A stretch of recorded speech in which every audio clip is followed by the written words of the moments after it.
Hello दोस्तों, स्वागत है आप सभी का एक नए वीडियो में। और आज जो टॉपिक हम सीखने वाले हैं उसका नाम है प्रॉपर्टीज ऑफ इंटीजर्स। तो ये कौन सी प्रॉपर्टीज है? इनका नाम है closure property, commutative property, associative property और डिस्ट्रीब्यूटिव प्रॉपर्टी।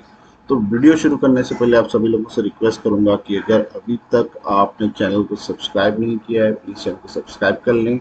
जो बेल आइकन है उसको दबाना ना भूलें। नीचे दिए हुए लिंक्स में से टेलीग्राम ग्रुप जरूर ज्वाइन कीजिएगा, क्योंकि वहां पे मिलेगी आपको ढेर सारी अपडेट्स। तो चलते हैं, देखते हैं ये डिटेल्स की क्या क्या है ये प्रॉपर्टीज। तो उसके पहले दोस्तों एक क्विक रिकैप कर लेंगे हम जो पूरे नंबर्स जो हम यूज करते हैं इसमें, ताकि हमें कोई डाउट ना रहे। तो फर्स्ट है सीरीज ऑफ नेचुरल नंबर्स, जो है 1 2 3 वगैरह। फिर होल नंबर्स में सब नेचुरल नंबर्स भी आएंगे, जीरो भी आएगा। फिर इंटीजर्स में सब होल नंबर्स आएंगे, नेगेटिव नंबर्स भी आएंगे। और आखिरकार रैशनल नंबर्स, जिसमें सारे इंटीजर्स शामिल होंगे। और जो एक फ्रैक्शन की तरह आप उसको लिख सकते हैं a अपॉन बी, जहाँ पे b is not zero, that means आपका डिनोमिनेटर जीरो नहीं रह सकता। तो चलिए फर्स्ट प्रॉपर्टी लर्न करते हैं, जो है क्लोजर प्रॉपर्टी ऑफ इंटीजर्स। तो क्या कहती है closure property? Closure property states that when you perform an operation such as addition, subtraction or multiplication on any two integers, the result will also be an integer। यानी कि closure property ये कहती है कि जब आप कोई भी ऑपरेशन जैसे कि एडिशन हो, सब्ट्रैक्शन हो या मल्टीप्लिकेशन आप करेंगे, तो जैसे कि ऐड करेंगे, सब्ट्रैक्ट करेंगे या मल्टीप्लाई करेंगे, तो जो आंसर आएगा वो भी एक इंटीजर रहेगा। अगर वो इंटीजर रहता है तो आप कहते हैं इसको क्लोज फॉर क्लोज्ड, और अगर वो इंटीजर नहीं है तो आप कहेंगे उसको नॉट क्लोज्ड। चलिए जानते हैं कुछ एग्जांपल्स के साथ में। एडिशन, हम दो नंबर लेते हैं, -2 + 3, जिसका आंसर है 1, जो एक इंटीजर है, इसलिए हम कहेंगे कि this is close for addition. फिर सब्ट्रैक्शन का एक एग्जांपल लेंगे, 3 - 5 = -2 है, तो इसका आंसर -2 है, तो we'll call it close for subtraction, क्योंकि एक इंटीजर है। मल्टीप्लिकेशन एक लेंगे, -2 × 3 = -6, जो भी एक इंटीजर है, इसलिए आप बोलेंगे कि ये भी क्लोज फॉर मल्टीप्लिकेशन है। आखिरकार लास्ट एग्जांपल डिवीजन का, -6 / 12 इज -1/2, तो ये रैशनल नंबर है, ये फ्रैक्शन फॉर्म में है, तो this is called not close for division. यानी कि एडिशन, सब्ट्रैक्शन और मल्टीप्लिकेशन जो है क्लोज रहते हैं इंटीजर्स के लिए, और डिवीजन जो है वो क्लोज नहीं रहता। नेक्स्ट हम देखेंगे कम्यूटेटिव प्रॉपर्टी। तो कम्यूटेटिव प्रॉपर्टी ऑफ इंटीजर्स क्या है? Commutative property states that the order in which you add or multiply two integers does not change the result। तो इसके मायने ये है कि जब आप दो इंटीजर्स को ऐड या मल्टीप्लाई करेंगे तो उसका जो है आंसर सेम रहेगा। यानी आप 2 + 3 करें या 3 + 2 करें या 2 × 3 या 3 × 2 करें, तो आंसर उसका सेम आएगा। चलिए टेस्ट करते हैं इसके कुछ। First is addition, a + b b + a, तो -2 + 3, और यहाँ पे हम देख सकते हैं उसको चेंज किया है, 3 + -2, so 3 + -2 is 1 on the LHS, and on the RHS 3 - 2 is 1। दोनों साइड्स में आंसर सेम है, तो आप कहोगे yes, it validates, it is true for addition. फिर सब्ट्रैक्शन लेते हैं, a - b b - a, फिर on the LHS we have 3 - 3, on the RHS 5 - 3, 3 - 5 is -2 और 5 - 3 is 2। क्योंकि LHS और RHS सेम नहीं है, हम कहेंगे no, this is not true for subtraction. फिर मल्टीप्लिकेशन लेते हैं, a × b = b × a, तो -2 × 3 और 3 × -2, 2 3 = 6, जो आंसर नेगेटिव है, 3 × -2 is 6। So both the sides are same, LHS और RHS, आप कहेंगे कि commutative property is true for multiplication. फिर आखिरकार डिवीजन देखते हैं, a divided by b is b divided by a, so -6 divided by 3 and 3 divided by -6 लेंगे, so -6 divided by 3 क्या होता है, it's -2, and 3 upon -6 is -1/2। तो आपका LHS और RHS सेम नहीं है, hence division is not true for commutative property। फिर हम देखते हैं associative property for integers. So what does associative property state? It states that the way in which numbers are grouped in addition or multiplication does not change their sum or product। यानी कि जब दो से ज्यादा आप number को group करेंगे तो एडिशन और मल्टीप्लिकेशन में उसका जो आउटपुट है, एंड रिजल्ट है, वो सेम रहेगा। चलिए देखते हैं कुछ एग्जांपल्स के साथ में। पहले एडिशन का, a plus b plus c is equals to a plus b plus c. तो व्हाट इज दिस, दोनों तो सुनने में सेम लग रहे हैं। आप देख सकते हैं कि b प्लस सी का एक ग्रुप किया गया है और a प्लस बी का अलग ग्रुप। तो चलिए देखते हैं इसके result. So you have 3 number integer लिए हैं, -2, 3 और 4, और इनकी ग्रुपिंग अलग अलग की गई है। यहाँ पे 3 और 4 को ग्रुप किया गया है, यहाँ पे 2 और 3 को।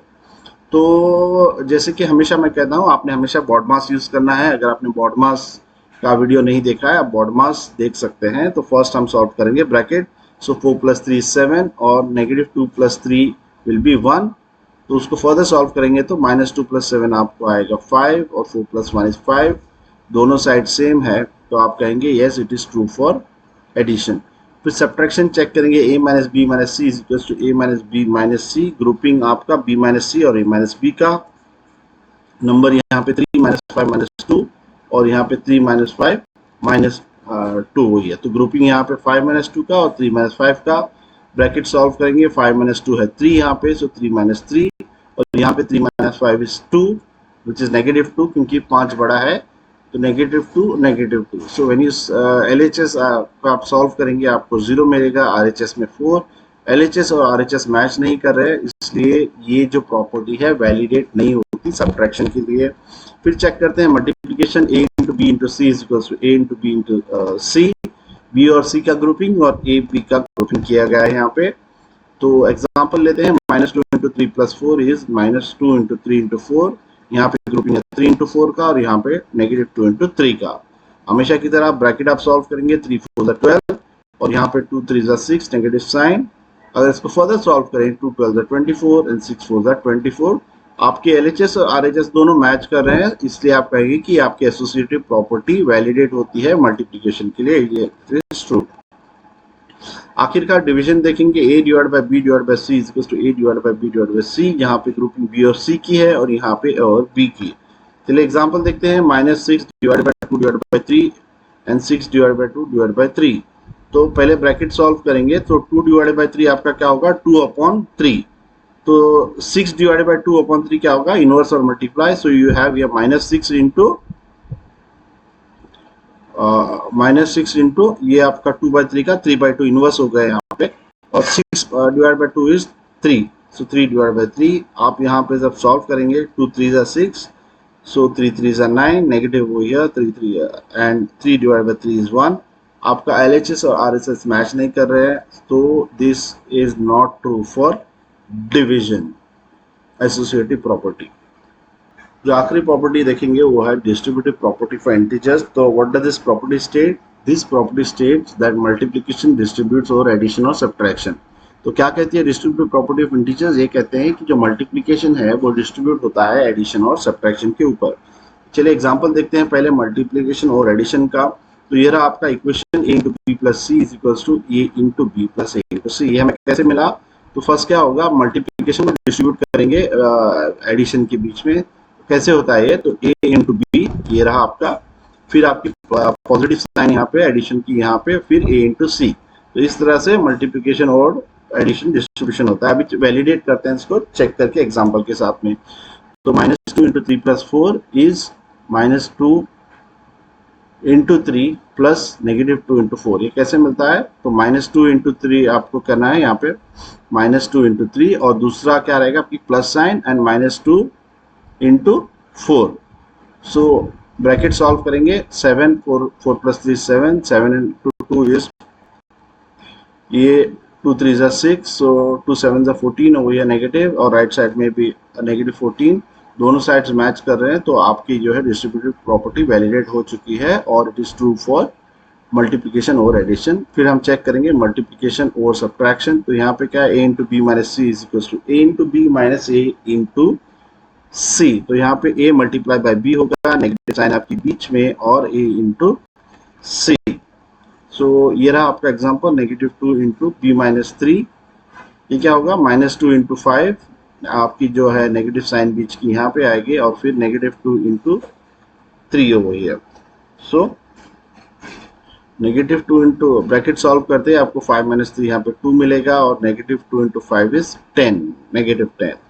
तो इसका आंसर क्या है, -2 × 2 इज 4, और यहाँ पे -10 + 6 ऑल्सो 4 और -4, So आप देख सकते हैं your LHS and RHS are both the same, so hence distributive property holds good, that is multiplication or subtraction holds good. तो ये रहा आपका टैबुलर फॉर्म में प्रॉपर्टीज ऑफ इंटीजर्स। सो आप देख सकते हैं कि जो एडिशन की प्रॉपर्टी और जो मल्टीप्लिकेशन की प्रॉपर्टी है वो हर एक प्रॉपर्टी पे वैलिडेट होती है, चाहे वो क्लोजर रहे, कम्यूटेटिव रहे, एसोसिएटिव या डिस्ट्रीब्यूटिव, बाकी सब चेंज होते हैं। तो उम्मीद है दोस्तों आपको ये वीडियो क्लियर समझ आ गया होगा। अगर आपको कोई डाउट है, कुछ कंफ्यूजन है तो नीचे कमेंट सेक्शन में ज़रूर लिखें, मैं उसको आंसर करने की कोशिश करूँगा। तो वीडियो को ख़त्म करने से पहले हर बार की तरह आपसे रिक्वेस्ट करूंगा कि अगर अभी तक आपने चैनल को सब्सक्राइब नहीं किया है प्लीज़ चैनल को सब्सक्राइब कर लें, बेल आइकन दबाना ना भूलें और जो है वीडियो को शेयर ज़रूर करें। मिलते हैं अगले वीडियो में, तब तक के लिए अपना ख्याल रखें और सुरक्षित